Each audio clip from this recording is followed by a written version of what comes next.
Halo guys, jumpa lagi dengan saya Virus. Kali ini saya akan melakukan scanning dan menghapus history error di motor Yamaha Aerox saya. Karena motor saya ini sempat mengalami beberapa kali error ya, dan tentunya udah saya perbaikin. Untuk kode error yang ada di speedometer hilang, tapi history yang ada di ECU itu tetap ada. Kita akan scan dan saya akan sedikit menjelaskan tentang error yang terjadi di motor Yamaha Aerox saya ini. Alat yang saya gunakan yaitu YDIAC ya, dari EQTech untuk men-scan kode errornya. Ini tidak menggunakan produknya yang Yamaha, karena kalau yang Yamaha itu mahal banget. Saya belinya aja udah lama ya, dari tahun 2015. Untuk yang belum tahu, alatnya seperti ini ya. Kita konekin ke soket yang ini. Untuk harganya sendiri dulu saya beli 900.000, kalau sekarang kurang tahu juga ya updatean harganya. Dan ini untuk updatean terakhir bisa di Yamaha Aerox 155. Untuk yang barunya saya belum pernah nyoba lagi ya, maksudnya di motor Yamaha yang terbaru. Oke, kita akan langsung melakukan scanning. Kita on dulu motornya. Oke, ini udah on ya, ditandai dengan connected engine on. Lalu di sini ada beberapa item dari bukaan TPS 24, dan kita akan langsung melakukan scanning aja ya.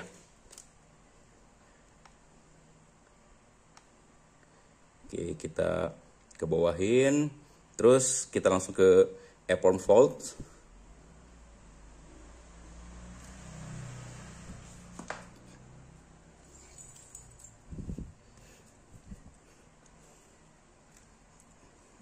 Error, dan kita cek malfunction displaynya.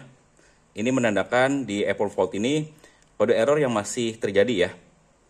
Ini 0 karena semua history error di Yamaha Aerox ini udah selesai. Ini ada beberapa kode error, banyak banget kode error yang pernah terjadi di motor Yamaha Aerox saya nih. Dari kode 12 bisa dibaca di sini. Kita zoom lagi ya, biar lebih jelasnya. Jadi kalian bisa baca kode-kode error yang pernah terjadi di motor Yamaha Aerox saya.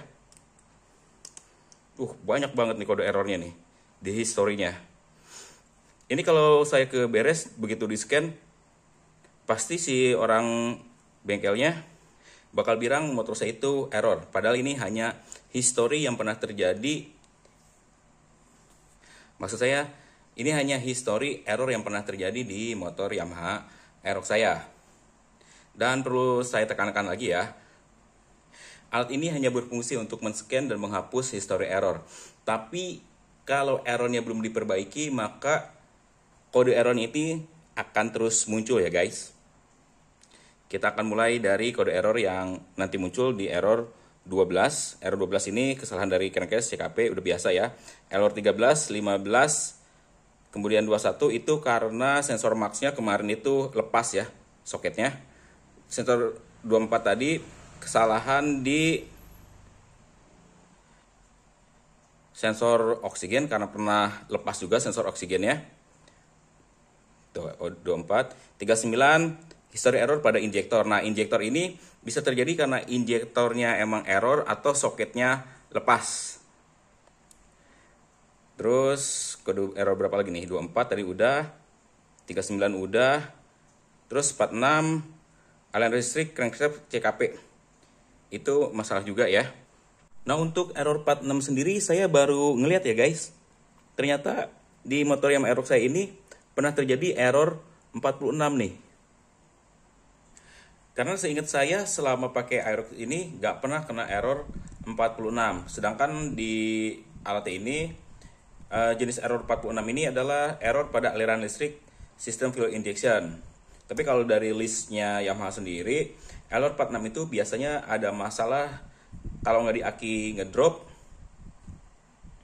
Ya masalahnya ada di kiprok, tapi saya yakin untuk kiprok di Yamaha Aerox ini masih normal. Sedangkan untuk aki sendiri emang sempat kemarin mengalami drop ya.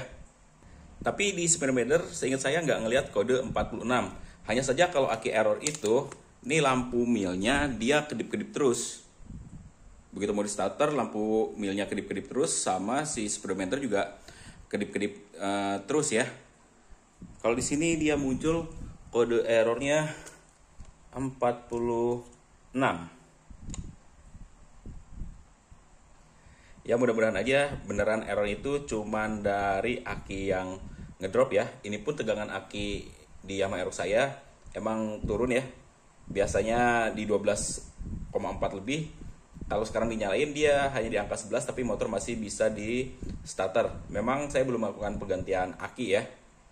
Karena kemarin saya prioritaskan untuk extract dulu ganti aki, tapi kedepannya mungkin saya akan melakukan penggantian aki karena udah melihat history error 46 ini, jadi ada baiknya saya segera melakukan penggantian aki ya, biar motor juga tetap normal dan nyaman dipakai ya. Kita akan lihat lagi history lainnya.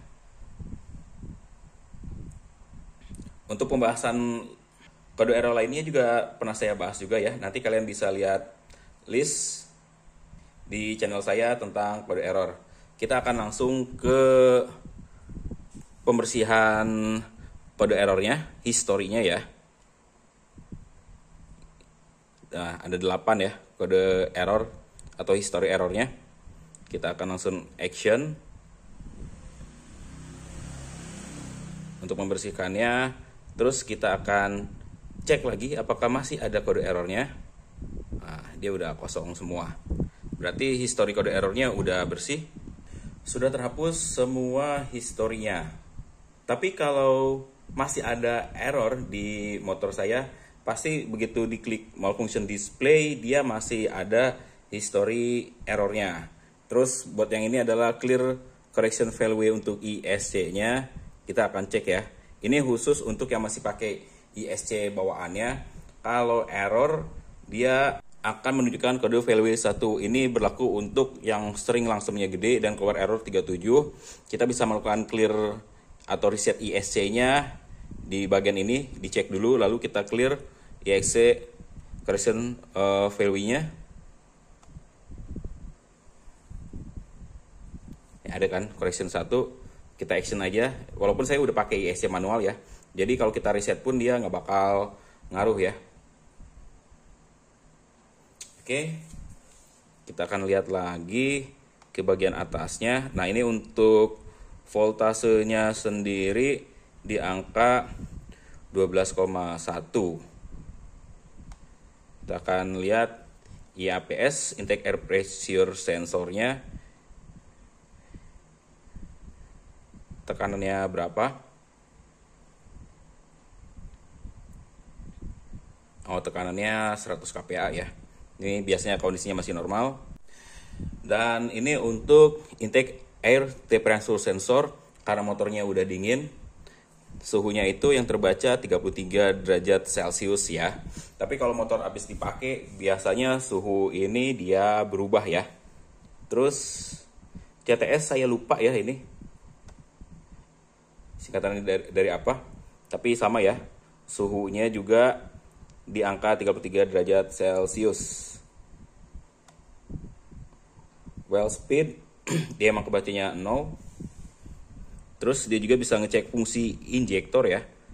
Injektornya normal apa enggak, kita bisa action, nanti ada bunyi cetek-cetek dia. Nah, ini kan checking. Ini untuk mengecek kondisi injektor masih bagus apa enggak. Nih saya klik action dan kalian dengerin.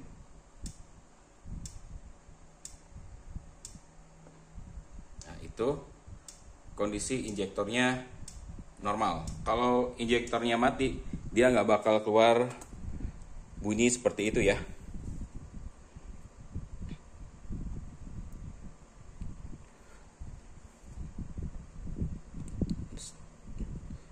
Ini semuanya nggak terlalu berfungsi yang lain. Yang paling penting kita itu di bagian bawahnya aja. Ini untuk relay.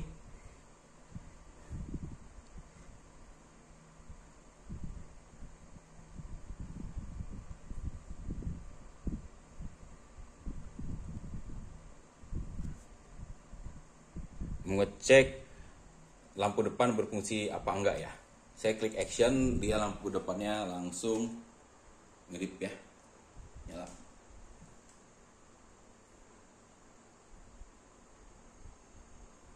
Nah, seperti itu untuk beberapa fungsinya.